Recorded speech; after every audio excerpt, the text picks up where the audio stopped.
सद्गुरू आज आपल्याला आपुलकीच्या भावनेने काहीतरी विचारताय की मला हे पाहायचंय की तुम्ही कुठेतरी एकाग्र व्हायला हवं, मग ते कुठं पण असू दे. कारण कुठलाही मनुष्य जर एखाद्या जर एकाग्र झाला तर ही प्रकृती तिच्यासाठी मार्ग तयार कर, तर ते काही असो. ती या सामाजिक रचनेमध्ये अतिशय तुच्छ गोष्ट असो किंवा अतिशय महान गोष्ट असो, याच्याशी प्रकृतीला काही देणं घेणं नाहीये. मग आमच्या बाबतीमध्ये ही जी प्रकृती आहे प्रतिकूल का आहे, तर सद्गुरू हे सांगताय की आम्ही ज्या ठिकाणी कळत नकळत एकाग्र होतो, बघा की माणसाचं मन, शरीर आणि भावना एकाग्र कधी होता? राग आल्यावर. एखाद्याची चीड आली तर माणसाचं शरीर, त्याचा विचार आणि भावना ही नाही एकत्र होतात. आणि म्हणून राग यायला माणसामध्ये प्रचंड शक्ती असते. का असते? कारण त्याची ती शक्ती ही प्राणातून आलेली असते. जेव्हा तुमचं शरीर, मन आणि तुमचे विचार आणि भावना जेव्हा एकाच ठिकाणी केंद्रित होता ना, तेव्हा प्रचंड शक्ती पाहतो. सांगायचं तात्पर्य असं आहे की आपण शरीर, विचार आणि भावना या तिघांची जेव्हा शक्ती एकवटतो ना, तेव्हा ही प्रकृती त्याला साथ देते आणि प्रकृती मार्गदर्शन करते आणि प्रकृती सुद्धा आपला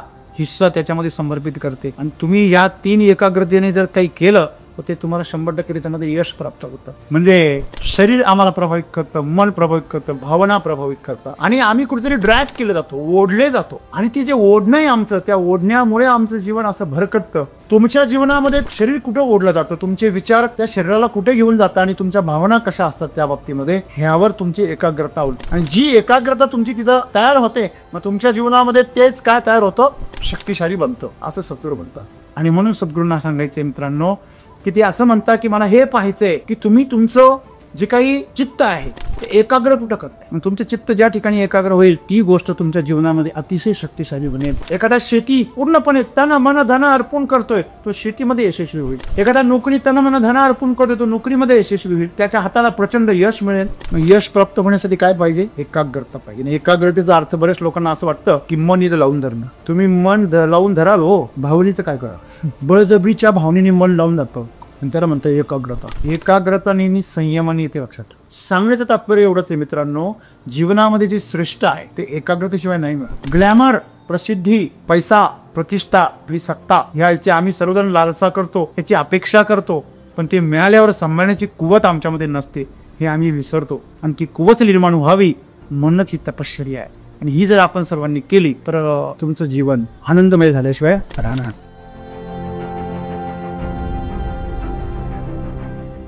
सद्गुरू असं म्हणताय की मला हे पाहायचंय की तुम्ही कशावरती एकाग्र झालेले आहात. म्हणजे सद्गुरूंना काय पाहायचंय, आजचा प्रश्न आहे माझा.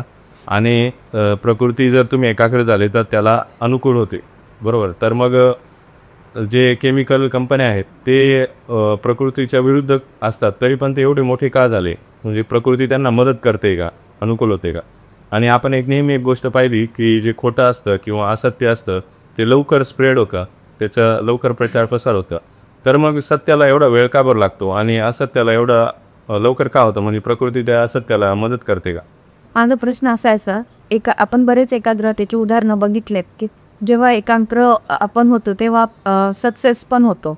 तर ती जी एकाग्रता आहे ती कशा प्रकारे आपण टिकवून ठेवू शकतो? म्हणजे आता आज काय होतंय की आपण एकाग्र राहण्याचा प्रयत्न केला तरी बऱ्याच गोष्टी अशा असतात की त्या आपल्याला डायवर्ट करतात. तर ती एकाग्रता आपण कशा प्रकारे टिकवून ठेवू शकतो? मित्र हो, सद्गुरू आज आपल्याला आपुलकीच्या भावनेने काहीतरी विचारताय. आपलेपणाची जी भावना आहे, काळजी कुठे काहीतरी सांगताय की मला हे पाहायचंय की तुम्ही कुठेतरी एकाग्र व्हायला हवं, मग ते कुठं पण असू दे. कारण कुठलाही मनुष्य जर एखाद्या एकाग्र झाला तर ही प्रकृती तिच्यासाठी मार्ग तयार कर, तर ते काही असो. ती या सामाजिक रचनेमध्ये अतिशय तुच्छ गोष्ट असो किंवा अतिशय महान गोष्ट असो, याच्याशी प्रकृतीला काही देणं घेणं नाहीये. म्हणजे ही सृष्टी आहे, या सृष्टीमध्ये जो मनुष्य एखाद्या ठिकाणी एकाग्र होतो, एखाद्या गोष्टीवर, एखाद्या कामावर, एखाद्या व्यक्तीवर, एखाद्या नात्यावर, जे काही त्याचं एक उद्दिष्ट असेल त्या उद्दिष्टावर तो जर ध्यानमग्न झाला, त्याचं ध्यान त्या ठिकाणी जर केंद्रित झालं, तर प्रकृती त्याला त्यासाठी मार्ग निर्माण करून दे. प्रयत्नी वाळूचे कण रगडिता तेलही गळे. अगर संपूर्ण प्रयत्नांनी जर वाळू तुम्ही जर रगडली तर खरोखर त्याच्यामधून तेल गळ. तर त्यासाठी तुम्हाला ती काही हजारो डिग्री पर्यंत रगडावी लागते, तिथपर्यंत तुम्ही टिकले पाहिजे. म्हणजे पहिला मुद्दा आहे की सद्गुरू आम्हाला काहीतरी रहस्य सांगताय. तुम्ही तुमच्या जीवनामध्ये बघता की ही प्रकृती जी आहे ती अनुकूल होत नाहीये, मला संघर्ष करावा लागतोय. आणि ज्या गोष्टीनं ती अनुकूल नसायला पाहिजे त्या गोष्टीनं ती अनुकूल आहे, असं आत्ताच तुम्ही ऐकलं. ही प्रकृती रावणाला अनुकूल होती म्हणून तर सगळे देव त्यांनी बंदीखान्यात टाकले होते. सगळे ग्रह त्याच्या पायदळी तुरत होते. पण शेवटी काय झालं, आपण शेवट लक्षात ठेवत नाही. बरं, मधल्या काळामध्ये त्याचा विजय होतोय असं का दिसलं? अगदी देवाची पत्नीही तो पळून घेऊन जाऊ शकला इथपर्यंत त्याची शक्ती का वाढली? कारण तेवढी त्यांनी शक्तीचं संपादन केले.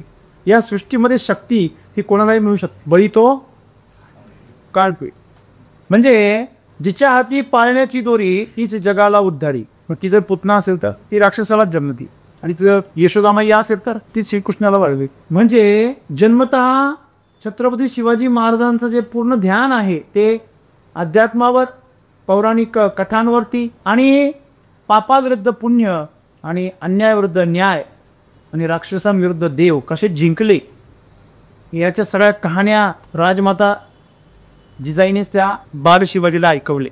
त्याचं ध्यान तिथे केंद्रित केलं, आणि मग त्याच्या डोक्यामध्ये सतत काय, स्वराज, माझ्या रयतेला मला सुखी करायचे. लहानपणापासून बाळकडूच हे पाहतात, आणि म्हणून अशा प्रकारचं एक व्यक्तिमत्व घडलं या जगात. मग आमच्या बाबतीमध्ये ही जी प्रकृती आहे प्रतिकूल का आहे, तर सद्गुरू हे सांगताय की आम्ही ज्या ठिकाणी कळत नकळत एकाग्र होतो. बघा, सकाळीच आम्ही चर्चा करत होतो की माणसाचं मन, शरीर आणि भावना एकाग्र कधी होता? राग आल्यावर. एखाद्याची चीड आली तर माणसाचं शरीर, त्याचा विचार आणि भावना ही नाही एकत्र होतं, आणि म्हणून राग यायला माणसामध्ये प्रचंड शक्ती असते. का असते? कारण त्याची ती शक्ती ही प्राणातून आलेली असते. जेव्हा तुमचं शरीर, मन आणि तुमचे विचार आणि भावना जेव्हा एकाच ठिकाणी केंद्रित होता ना, तेव्हा प्रचंड शक्ती पाहतो. जेव्हा वासा उत्पन्न होते ना, तेव्हा त्या माणसामध्ये देखील प्रचंड शक्ती निर्माण. आपल्याला प्रश्न पडतो कधी कधी की एखादा पुरुष एखाद्या स्त्रीला एवढ्या म्हणजे हिंसक प्रकारे कसा तिला त्या ठिकाणी काय करतो, वागवतो. त्यावेळेस ती स्त्री काहीच का करू शकत नाही, कारण त्या वासनेमध्ये तो एवढा कामांध झालेला असतो की त्याचं शरीर, त्याचं विचार आणि भावना ह्या एवढ्या तीव्र असतात त्या वासनेमध्ये की त्याचं संपूर्ण बळ त्या ठिकाणी सक्रिय झालेलं असतं. म्हणजे या प्रकृतीला काही देणं घेणं नाही आहे की तुम्ही ती भावना कशासाठी एकत्र करा, तुम्ही कशासाठी एकजूट करा. या तिघांचं एकत्र येणं म्हणजे एकाग्र. हे तिघं एकत्र आमच्याकडे फक्त वासनेसाठी होतात, किंवा क्रोधामध्ये होतात, किंवा द्वेषामध्ये होतात. बदल्याची भावना जर निर्माण झाली तर माणसं पेटून उठतात. पण पेटून उठता म्हणजे काय हो? पेटून उठता म्हणजे त्यांची भावना, त्यांचे विचार, त्यांचं शरीर, या तीनही गोष्टी एकच क्रियेमध्ये समाविष्ट असतात, एकाच चिंतनामध्ये. काही करून त्याचं मला वाटवच करायचं, गेला याचं कटवा नाही करता होती त्याचं वाटलं. सांगण्याचं तात्पर्य की क्रोधामध्ये, वासनेमध्ये आणि बदल्याच्या द्वेषाच्या भावनेमध्ये तुमचे हे तीनही आयाम एकत्र होतात. ध्यान लागतं. आणि म्हणून जेव्हा तुम्ही अशा प्रकारे ध्यान लावता ही प्रकृती सहकार्य करते. तुम्ही प्रश्न विचारला की ज्याप्रमाणे आज केमिकलचा प्रसार होतोय त्याप्रमाणे आज वैदिकचा प्रसार का होत नाहीये, किंवा विषमुक्त अनेक प्रकारची पद्धती आज प्रचारामध्ये आहे, तंत्रज्ञान प्रचारामध्ये, त्याचा प्रसार का होत नाही? याचं कारण सोपं आहे. एखादी गोष्ट निर्माण करणं हे सोपं आहे का ती नष्ट करणं सोपं आहे? एखादं चित्र सुंदर करणं सोपं आहे की ते विकृत करणं सोपं आहे? विकृत करणं सोपं आहे. स्वयंपाक अतिशय स्वादिष्ट करणं सोपं आहे की तो बेचव करणं सोपं आहे? एखाद्या विद्यार्थ्याला नापास होणं सोपं आहे की उच्च गुणवत्तेने पास होणं सोपं आहे? देव होणं सोपं आहे की राक्षस होणं सोपं आहे? म्हणजे सोपं आहे ते करता माणसं. माणसाला जे सोपं आहे, जे स्वस्त आहे, स्वस्त घेण्यासाठी अक्कल लागत नाही. पुढे रोजानी जा, घेऊन टाकता तुम्ही, काय प्रॉब्लेम नाही. बिंडोकपणाची कामं करा, काय फरक पडत? रोजानी का जावं लागतं? कारण बिंडोकपणाची कामं आहे, शरीराच्या स्तरावरची कामं, बुद्धीच्या स्तरावरची कामं करण्यासाठी डोकं लावावं लागतं. तुमचे नुसते हातपाय मसल्स पॉवरफुल असून चालत नाही. हे शरीर नेहमी बुद्धीचं गुलाम राहिलेले, लक्षात ठेवा. जे शरीर आहे ना, हे गळ्यापासून खाली हे कायम या गळ्याच्या वरचं गुलाम राहिलेलं आहे.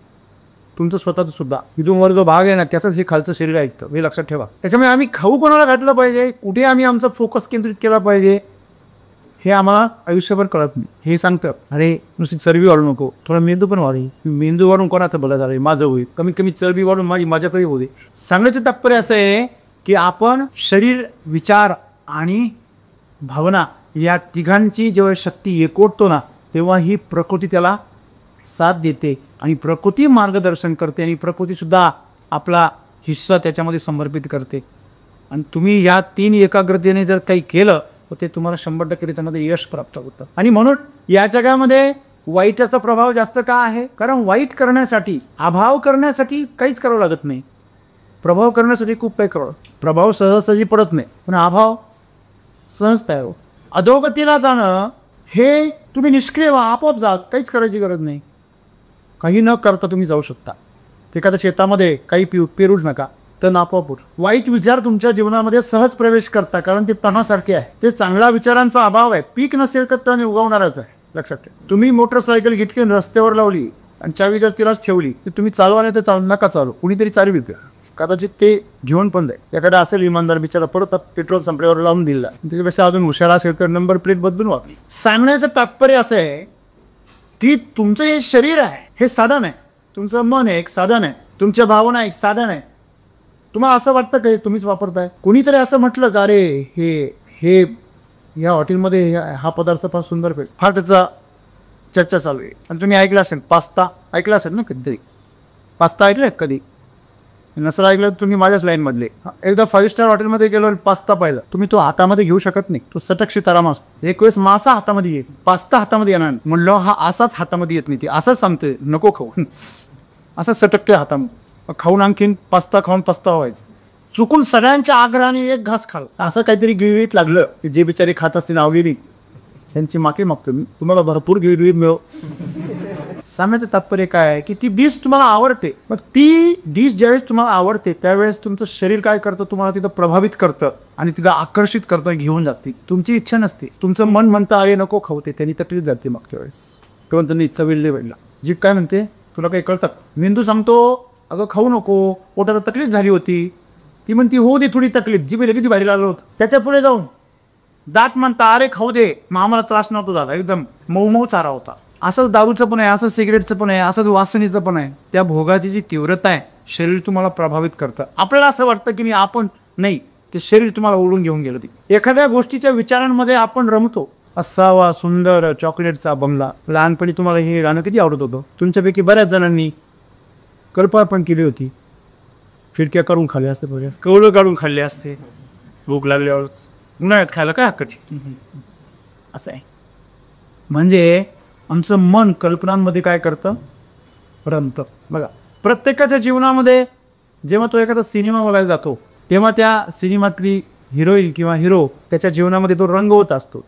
जेव्हा तो पिक्चर चालू असतो, हा पण चालू होतो, तेव्हा मेंदू कल्पना करण्यासाठी चालू करून जातो आणि तो अशा वेगवेगळ्या कल्पना रंगवतो. आणि तिकडणाऱ्यानंतर आपल्याला पण इच्छा होती आपल्याला पण असावं असं कोणीतरी. आजकाल कॉलेजमध्ये हायस्कूलमध्ये असा ट्रेंड आहे, ज्याला बॉयफ्रेंड नाही किंवा गर्लफ्रेंड नाही म्हणजे न्यूनगंड आहे, त्याच्यामध्ये काहीतरी कमतरता आहे. म्हणजे हा म्हणजे नॉर्मल नाही आहे, ॲबनॉर्मलिटी आहे. आजच्या काळामध्ये भ्रष्टाचार शिष्टाचार जवायच्यामध्ये काय नवाल्या, वासनेचं नाव आजकाल प्रेम ठेवलेलं आहे. शरीर तर रोज हॉटेल बदलतं. त्याला तर एका हॉटेलमध्ये प्लेट आवडतच नाही, ह्याच्यापेक्षा त्या हॉटेलमध्ये चांगलं आहे, नवीन दिसते ना. जोपर्यंत खाल्ले नाही तोपर्यंत त्या हॉटेलमध्ये टेस्ट फार चांगली असते कल्पनेमध्ये. ते सर नो मग खाल्ल्यावर का त्यांनी मागचंच हॉटेल चांगलं होतं, खूपच पैसे घेत. आणि जे 17 हॉटेल बदलतात ना त्यांना तर हेच कळत नाही कुठल्या हॉटेल मी चांगलं होतं. त्यांची तर मोठी पंचायत होऊन जाते, जीभ त्यांची बावचळून जाते.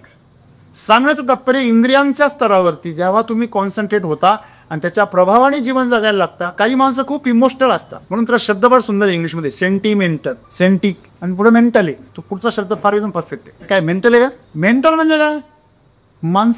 मानसिकदृष्ट्या तू अपरिपक्व आहे किंवा हल्लेला आहे, तुझं डोकं हल्लेलं आहे का, असं डोक्यावर पडला होतास.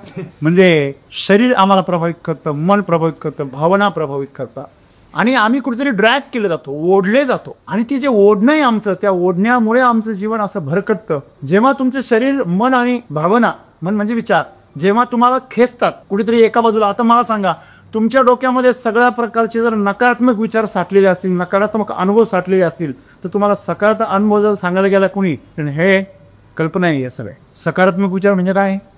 कल्पना आहे. म्हणजे एखाद्याने पाहिलंय की सगळ्या शाळेमधले मुलं कॉफ्या करून पास होत आहे, तो एकटाच जर इमानदारीने पास झाला असेल तर त्याला बाकीचे काय म्हणणार? जेव्हा तो दुसऱ्या शाळेत जाणार तेव्हा बाकीचे त्याला काय म्हणणार?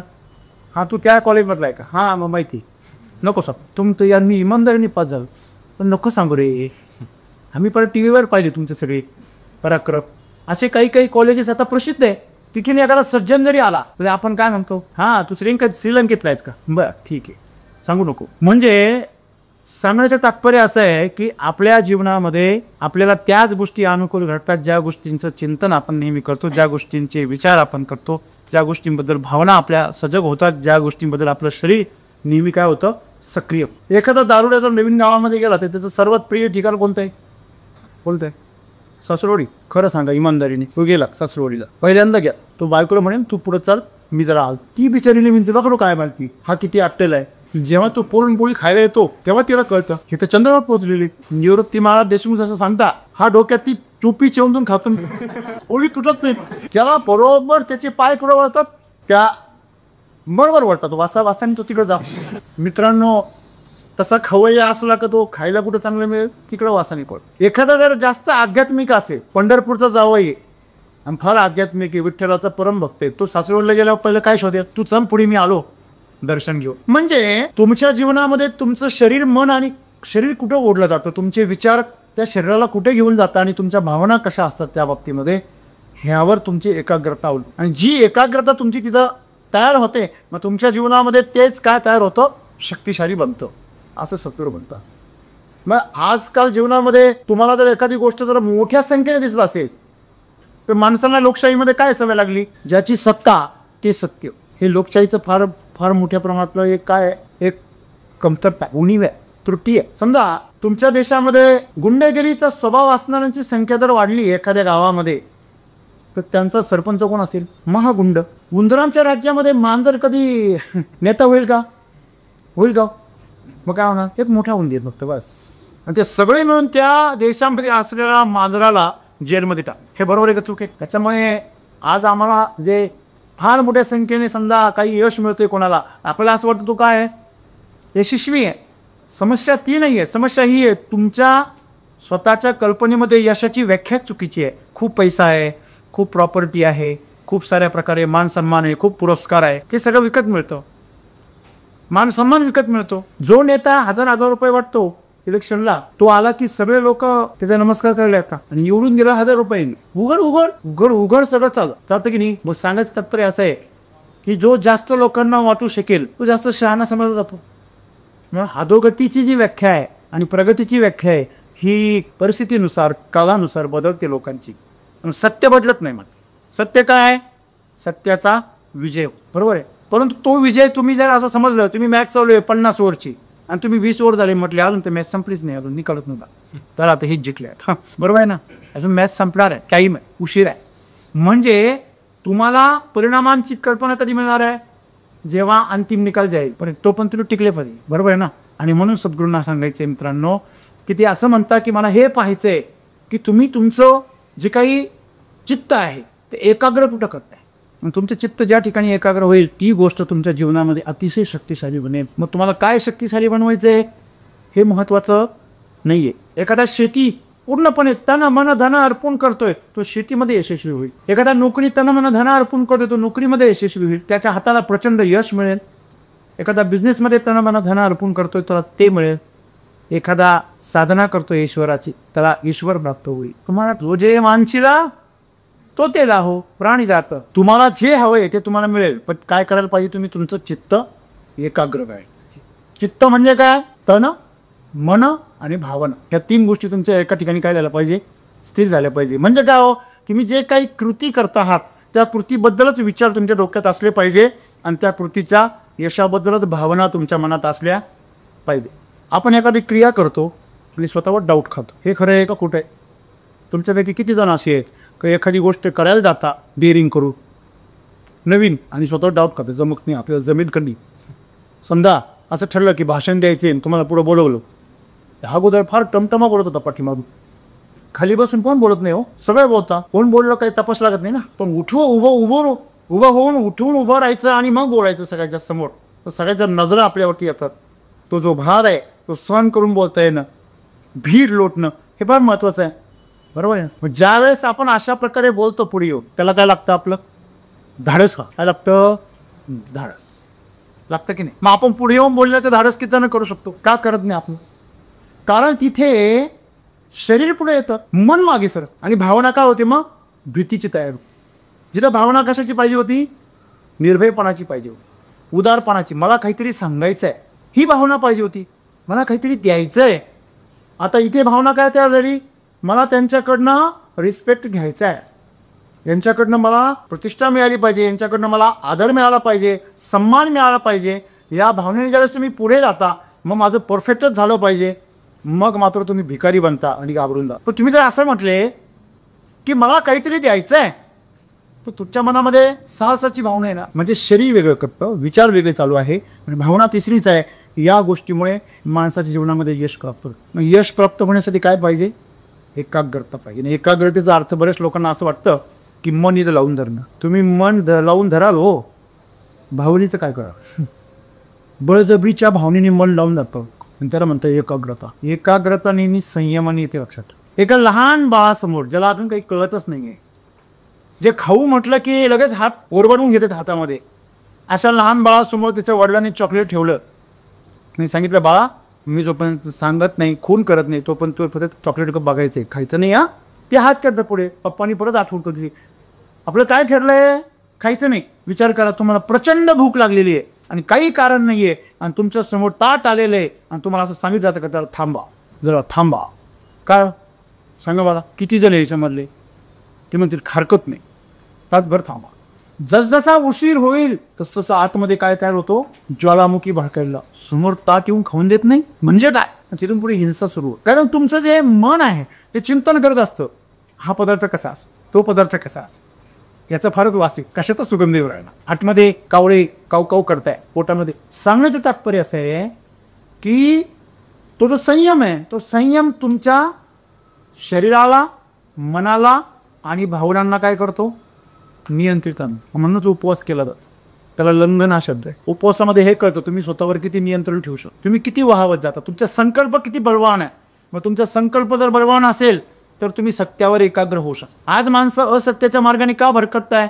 कारण आमचे संकल्प बलवान नाही. आमचे संकल्प का बलवान नाही आहे? कारण आम्हाला संयम शिकवलेला नाही. आमचं कसं आहे, आज आता ताबडतो नाही तर गेलं उडत. अनेक जणांनी अनेक सुवर्ण संध्या सोडून दिल्या, कशामुळे? या स्वभावामुळे, हातगायला आल्यामुळे.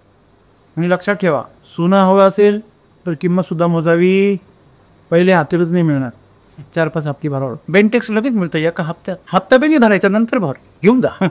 त्याला माहिती आहे कचरा जाता साहेब, या फक्त वरून रंग दिलेलं, रंगाचेच पैसे. म्हणजे सांगण्याचं तात्पर्य एवढंच आहे मित्रांनो, जीवनामध्ये जे श्रेष्ठ आहे ते एकाग्रतेशिवाय नाही मिळत. एकाग्रता म्हणजे मनाची नाही. आजपर्यंत आम्हाला एकाग्रता कशी शिकवली? मनाची. तुम्ही मनाची एकाग्रता करूच शकत नाही. सगळ्यात अवघड नियंत्रण करण्याची गोष्ट जर असेल ती कोणती आहे? मन आहे. तुम्ही शरीर संयमित करू शकता, शरीर जर संयमित केलं तर मन आपोआप संयमित, हा लक्षामध्ये. आणि म्हणून आजचा सद्गुरूचा जो संदेश आहे की आपण सर्वांनी एका ठिकाणी ध्यान केंद्रित केलं पाहिजे, आमचं चित्त एकाग्र झालं पाहिजे. कारण मनस, बुद्धी, अहंकार आणि मग कोणाचा नंबर लागतो? चित्ताचा. आमचा प्रवास अहंकारापाशीच काय होतो? रिवर्स होतो, पाठी अहंकारापाशी तो थांबतो. म्हणून माऊली असं म्हणतात, अहंकाराचा वारा न लागो माझी या हरीची या दासा. अशी ती प्रार्थना करतात देवाकडे. अहंकाराचा वारा या तुझ्या हरिभक्ताला नको लागू दे. लई पटकन लागतो अहंकाराचा. जो पण तुमच्याकडे काहीच नाही ना तोपर्यंत काहीच नसतो, फक्त काहीतरी येऊ द्या, कुणीतरी पाठीमध्ये शाब्बासकीची थाप देऊ द्या, एखादा पद मिळू द्या, काहीतरी कामयाबी मिळू द्या, मग कळतं माणसामध्ये. म्हणजे एखादा माणूस आहे, त्याचं चरित्र जर तुम्हाला जाणून घ्यायचं असेल ना, त्याचं का पैसा आणि सत्ता द्या, बस मला कळून जाईल काय लायकीचं माणूस. म्हणून ते सगळं सांभाळण्यासाठी तुमच्यामध्ये एक क्षमता यावी. म्हणून आहे की तुम्ही तुमच्या चित्ताला स्पर्श केला पाहिजे. चित्ताला स्पर्श करणं म्हणजेच एकाग्र होणं. ह्या तिघांच्यातून पार पुढे जाणं म्हणजे काय? एकाग्रता आहे. आणि अशी एकाग्रता तुम्ही जर साधली, जिथे कुठे साधाल, ज्याच्या कुणाच्या बाबतीत साधाल, त्याच्यासाठीचा मार्ग हा ईश्वर किंवा ही विश्व हे तुमच्यासाठी काय करतंय? खुलक ती संपूर्ण शक्ती तुम्हाला काय करतं? अर्पित करतं. आणि म्हणून जो जे वांछिला पोतेला त्यांचं आहे. आणि म्हणून तुम्ही जे वांछिता, जे इच्छित आहे तुमचं, त्याच्यावर तुमचं शरीर, तुमचे विचार आणि तुमचे भावना जर एकाग्र झाल्या, हो यस हे मला मिळणार आहे आणि मी सगळे माझे प्रयत्न यासाठीच आहे, मला हे मिळवायचंच आहे आणि हे मी मला मिळालेलंच आहे, असं ज्यावेळेस तुम्ही त्याच्या मागे लागता की आपोआप लागतो. बरोबर आहे ना? पण ही ताकद आम्ही सर्वांनी ओळखली पाहिजे. संसारामधल्या गोष्टी मिळवणं, पैसा मिळवणं, पद मिळवणं, या गोष्टी तर फार किरकोळ आहे. सांभाळता येते का नाही ते बाप आहे, मी ते त्याला धावतो. सांभाळता येणं फार अवघड आहे. ग्लॅमर, प्रसिद्धी, पैसा प्रतिष्ठा आपली सत्ता ह्याची आम्ही सर्वजण लालसा करतो, याची अपेक्षा करतो, पण ते मिळाल्यावर सांभाळण्याची कुवत आमच्यामध्ये नसते हे आम्ही विसरतो. आणि ती कुवत निर्माण व्हावी म्हणूनच ही तपश्चर्या आहे. आणि ही जर आपण सर्वांनी केली तर तुमचं जीवन आनंदमय झाल्याशिवाय राहणार. धन्यवाद.